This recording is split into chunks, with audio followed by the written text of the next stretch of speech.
Federal applicants will not be quizzed in order to ensure that they are loyalists to the Trump administration and not to the United States Constitution. They're going to make sure that they are promoting a definition of the Constitution that this administration holds dear. And I just want to say a big fuck you to all the political experts, to all the attorneys who lied to you and said that this wasn't going to occur, that the federal agencies were going to hold strong, and that the people who are patriots will be holding down their forts. Yes, there are federal workers who have done so, but at the priority, they will be moving out those patriots and replacing them with loyalists. And my thing is that when we take on majority as Democrats, if we position the establishment Democrats, they will refuse to remove them. They will refuse to purge these loyalists. Why? To compromise with extremists like we did with the Confederacy.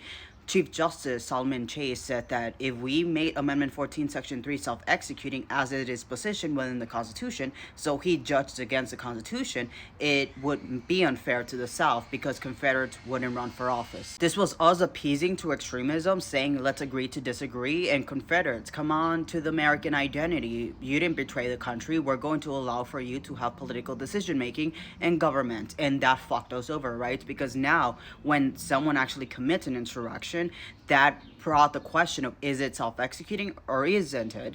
And also, is there immunity or isn't there? And the fact that the president doesn't actually have an authority to invoke the Second Amendment as a commander-in-chief against the United States Constitution is ridiculous. The fact that this hasn't been brought up and decided within the judiciary is ridiculous. It is offensive to our intellect. And here's the thing, I've criticized this even before the election. The big problem with the administrative states, so bureaucracy, the federal agencies, is the fact that they have a loyalty to the president. They don't have a loyalty to the Constitution. They don't have a loyalty to America. They have a loyalty to the agenda of the executive. So they can position all of their loyalists, and what can we do? Nothing, because we allowed for someone who subverted the Constitution to be in, right? A criminal will always hire criminals, and we're seeing that where he's pardoning them. The fact we ignored Amendment 14, Section 3, and then our surprise is that he's ignoring due process, that he wants to ignore birthright citizenship, is ridiculous. And here's the thing with,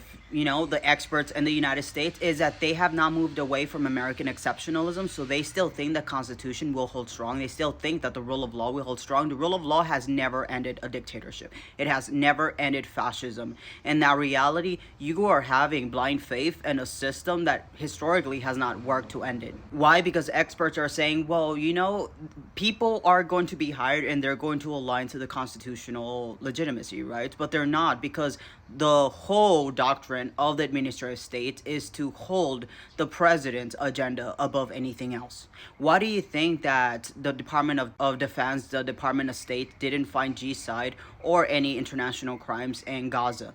Because Joe Biden told them not to. If Joe Biden says there's nothing here to see, that anyone else in the government doesn't see anything. And the fact is, while there has been historical immunity when it comes to a president's decision in foreign policy, that has not been true in domestic policy. So that's the difference. The fact that now he has that authoritarian rule within the United States and is capable of positioning his loyalists within our agencies. How long do you think it's going to take for us to remove them? With an establishment of decorum, which is the Democrats who love giving the Republicans the benefit of the doubt, they're not going to want to remove them because they're going to think that that's going to make them look radical. That's going to make them look leftist. So we cannot trust the establishment Democrats to take care of this, because they won't want to fix it in the way that we need in order to remove the tumors and in order to remove the infections.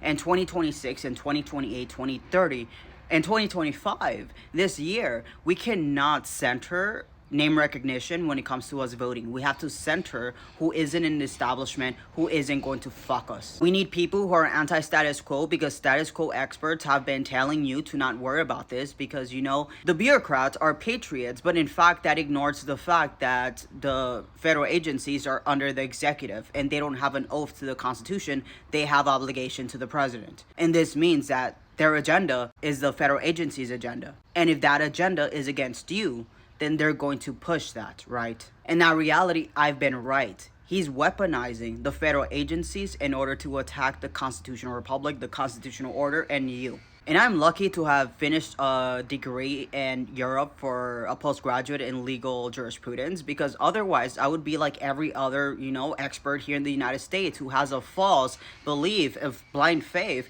that the system will work to fix this. Rules don't end fascism because they reshape the rules, because there's authority in fascism when they're upheld, especially with the democratic votes. But in the United States, we're not a pure democracy, which means that even if he won, the fact that if I'm disqualified, I cannot win, means that his whole entire administration should dissolve. And here's the thing, I've told you, the longer this lasts, the more loyalists there will be and the harder it would be to remove them. Why? Because people will get comfortable. They're gonna say, well, this is normalized. Well, he's the president. He has an agenda. I'm gonna do what he's doing. That's why, the frozen water is doing what they do, because they're not scared. They're not scared because they have the authority of a fascist. And this is the reality. We're just waiting on the traditional means to fix this. But history and documentation tells us that the rule of law doesn't fix this. The rule of law enables that control. And I'm telling you, the longer you wait to actually stand up to this, the longer it's going to take for us to fight it, because it's going to become normalized and it's going to become lawful. What isn't forbidden for the federal government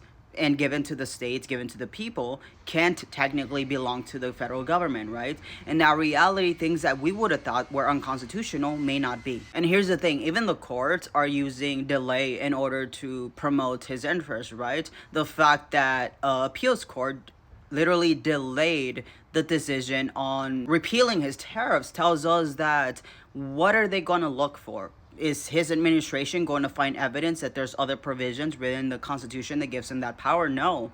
But what the appeals court is doing is entertaining so that his agenda can advance, right? And they tell you, well, it's the courts working. No, it's because you don't understand the fact that the courts and the rule of law under fascism is utilized in order to legitimize that rule. A lot of Americans, especially experts, don't actually have that non-American concept, that non-American background, and that's why they're so incapable of actually rising up to what's happening. The very same attorneys, the very same experts who were calling me a doomer when I was saying in January that we're in a constitutional crisis are now saying that we're in a constitutional crisis. No, we're in a constitutional collapse because you were sleeping when we were in the crisis. And this is why I tell you it's a constitutional collapse now. We're beyond the crisis because he's consolidating power. He's consolidating power, and even if he doesn't win, he's going to have loyalists within the government. And him having loyalists within the government means that they can manipulate the governmental actions. And that means they can manipulate you.